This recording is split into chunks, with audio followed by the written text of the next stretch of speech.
Hello everyone, आज है 20 मार्च और आज इस वीडियो में हम बात करने जा रहे हैं जियो फिनेंशियल सर्विस के बारे में।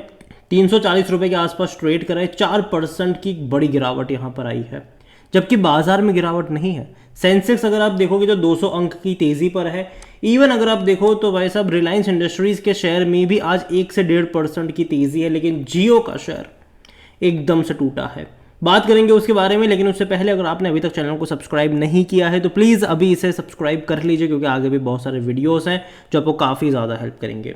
तो आज अगर आप देखो तो 4% का डिक्लाइन ज़रूर देखने को मिल रहा है। पिछले एक महीने में अगर हम देखें तो 20% की तेज़ी है और ग्राफ इंटरेस्टिंग है। तेज़ी आई, गिरावट आई, तेज़ी आई, गिरावट आई, तेज़ी आई, गिरावट आई, लेकिन फिर से वापस तेज़ी की तरफ भागता हुआ डेफिनेटली आपको नज़र आ जाएगा।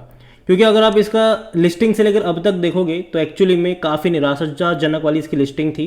मार्केट एक्सपेक्ट कर रहा था कि 300 रुपये के आसपास ये लिस्ट होगा, लेकिन ऐसा हुआ नहीं। 260 रुपये के करीब लिस्ट हुआ, उसके बाद लगातार गिरता चला गया और फिर बेहतरीन तेज़ी आई और लिस्टिंग से लेकर अब तक प्रमोटर बहुत सारे शेयर्स भी यहाँ पर खरीद चुके हैं।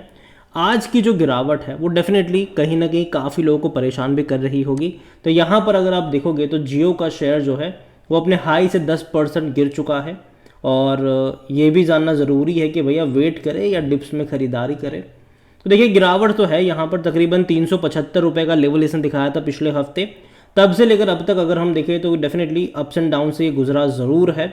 और कंपनी ने अपने रीसेंट एक्सचेंज में ये बताया है कि it has subscribe to 4 crore equity share of 10 rupees each of its wholly own subsidy Jio leasing service limited, cash at par aggregating 40 crore. तो देखो 40 करोड़ रुपए के आसपास का इन्होंने अपनी ही एक ओन सब्सिडरी है जियो लीजिंग सर्विस, उसमें यहाँ पर इन्होंने 4 करोड़ शेयर्स खरीदे हैं 10 रुपए की कीमत पर। कुल मिलाकर 40 करोड़ रुपए का इन्वेस्टमेंट करे, मतलब यहाँ पर किया है।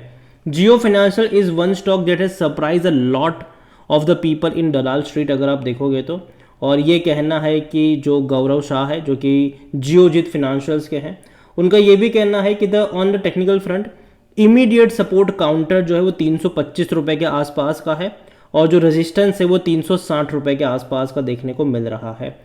एनी डिसाइसिव ब्रीच जो होगा वो यहाँ पर या तो गिरावट दिखाएगा या तो तेज दिखाएगा। मतलब 325 के नीचे गया तो और फर्दर डिक्लाइन, 360 के ऊपर गया तो अच्छी रफ्तार। The stock has been a strong upsurge in recent past.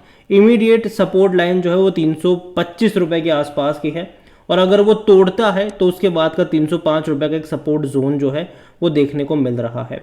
और यहाँ पर अगर देखो तो एक शॉर्ट टर्म का हर्डल 360 रुपये के आसपास देखने को मिल रहा है। ये भी एंजल वन के जो सीनियर रिसर्च एनालिस्ट है उनका कहना है।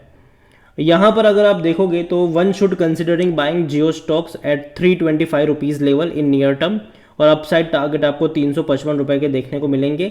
ये रेलीगर्ड ब्रोकिंग के जो रिसर्चर है उनका ये कहना है।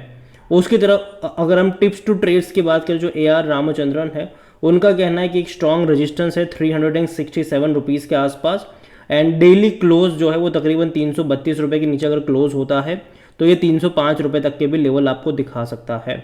और दूसरी तरफ जो आनंद राठी की तरफ से स्टेटमेंट आया, जो उनके जो सीनियर मैनेजर है जिगर S पटेल, उनका ये कहना है कि सपोर्ट 330 रुपये का है, रेजिस्टेंस 360 रुपये का है। अ डिसाइसिव क्लोज अबव 360 में triggered a further upside till 375 और उनको लगता है कि आने वाले कुछ टाइम तक ये 320 से 375 रुपये के आसपास ट्रेड करता हुआ नजर आ सकता है। यहाँ पर अगर आप कंपनी की बात करो तो देखो मैं अभी भी इस कंपनी को लेकर काफ़ी पॉजिटिव हूँ। मुझे लगता है कि अनाउंसमेंट्स के ऊपर, खबरों के ऊपर बहुत कुछ होने वाला है, लेकिन हाँ खबर आनी चाहिए उस तरीके की। क्योंकि देखो अभी भी जो मेन 2 बड़े बिजनेस इनके होने वाले हैं फ्यूचर में, चाहे वो इनका इंश्योरेंस का बिजनेस हो चाहे वो इनका म्यूचुअल फंड्स वाला बिजनेस हो, दोनों के ही लाइसेंस अभी इनको मिले नहीं है। बहुत जल्दी इनको मिल सकते हैं और मुझे लगता है कि IPL के दौरान या उससे पहले मिल जाने चाहिए। हालांकि अब देखते हैं कि मिलता है कि नहीं, लेकिन एटलीस्ट IPL के दौरान मिल जाना चाहिए, तभी तो वो अपने इस बिज़नेस को और ज़्यादा मार्केटिंग कर पाएंगे। हालांकि जो इनका लोन वाला बिजनेस है और उसको मुझे लगता है कि बहुत बड़े पैमाने पर मार्केटिंग कैंपेन आपको IPL के दौरान देखने को मिलेगा। इसके अलावा जो इनके साउंड बॉक्स डिजिटल पेमेंट्स वगैरह के पेटीएम और फ़ोनपे की तरह, तो वो तो ऑलरेडी लॉन्च हो चुके हैं, तो उसको लेकर भी मैं एक्सपेक्ट कर रहा हूँ कि बड़े पैमाने पर आपको मार्केटिंग कैंपेन्स देखने को मिलेंगे। इतना ही नहीं, कंपनी का जो प्लान है आने वाले टाइम में ब्रोकिंग बिजनेस में घुसने का कंपनी का प्लान है। क्रेडिट कार्ड बिजनेस में घुसने का, कंपनी का जो प्लान है वो इन्वेस्टमेंट को लेकर भी है। तो कहीं ना कहीं अब इसका जो बिजनेस है वो सिर्फ एक तक सीमित नहीं है, कई सारे बिजनेस यहाँ पर ट्रिगर होने वाले हैं फ्यूचर में। तो ये एक अच्छी बात है इस कंपनी के लिए। और अगेन अभी कंपनी कोई खास मुनाफा नहीं कमा रही है, अभी कंपनी का जो ऑपरेटिंग प्रॉफिट है वो उतना खास नहीं है, ये जो प्रॉफिट फ्रॉम ऑपरेशन है वो उतने खास नहीं है, जो रेवेन्यू फ्रॉम ऑपरेशन है वो उतने खास नहीं है, क्योंकि बिजनेस अभी तो भैया खुले भी नहीं है ज़्यादातर। अगर आप यहाँ पर वॉल्यूम देखो तो भैया बड़ी क्वांटिटी में ट्रेडिंग हुई है, 4,32,00,000 तक के शेयर अभी भी ट्रेड हो चुके हैं और अभी भी मार्केट क्लोज होने में 1 घंटे से ज़्यादा का समय बचा हुआ है। अगर आप इनका मार्केट कैप देखो तो 2,15,000 करोड़ के आसपास का है। और अगेन इसको कंपेयर करना बाकी बड़े बड़े बैंक्स के साथ ये एक जल्दबाजी होगी। बीच में कई सारे लोगों ने कंपेयर करना शुरू कर दिया था कि HDFC इतना मार्केट कैप होल्ड करती है और इतना सारा प्रॉफिट कमाती है, एक्सिस ये करती है, ICICI मतलब इतना सारा है, और दूसरी तरफ जियो का मार्केट कैप इतना ज़्यादा है और बहुत ही चिंदी वाला इनका रेवेन्यू प्रॉफिट्स है। तो अगेन अभी तो भैया शुरुआत हुई है इनकी, टाइम लगेगा और आपको टाइम देना पड़ेगा। यहाँ पर अगर आप देखोगे इस कंपनी में तो कंपनी को लेकर according to money control user 63% लोग कह रहे हैं खरीदारी करो, 25% लोग कह रहे हैं बेचो और भाग जाओ, और 12% लोग कह रहे हैं होल्ड करो। यहाँ पर कंपनी में अगर हम वैल्यूएशन की बात करें तो डेफिनेटली ये महंगा है, क्योंकि जाहिर सी बात है इनके रेवेन्यू प्रॉफिट अभी उतने ज़्यादा है ही नहीं। तो इसका जो पी रेशियो वो 7,000 के करीब देखने को मिल रहा है। लेकिन फिर भी 100% एनालिस्ट कहते हैं खरीदारी करो, हालांकि वो एक ही एनालिस्ट है। फिनेंशियल्स अगर आप देखोगे तो भाई साहब उतने अच्छे नहीं है, क्योंकि रेवेन्यू अभी इनके स्टार्ट नहीं हुए। ठीक है, देखो टीम सेटअप हो चुकी है, लंबे समय से टीम सेटअप हो चुकी है इसकी। ठीक है, जब से इसका IPO है उससे पहले से टीम सेटअप हो चुकी है। ठीक है, चाहे वो इनका म्यूचुअल फंड का बिजनेस हो, चाहे वो इनका इंश्योरेंस का बिजनेस हो, चाहे वो बाकी बिजनेस हो, यहाँ पर सारी टीम सेटअप हो चुकी है, बस इनको लॉन्च करने की देरी है।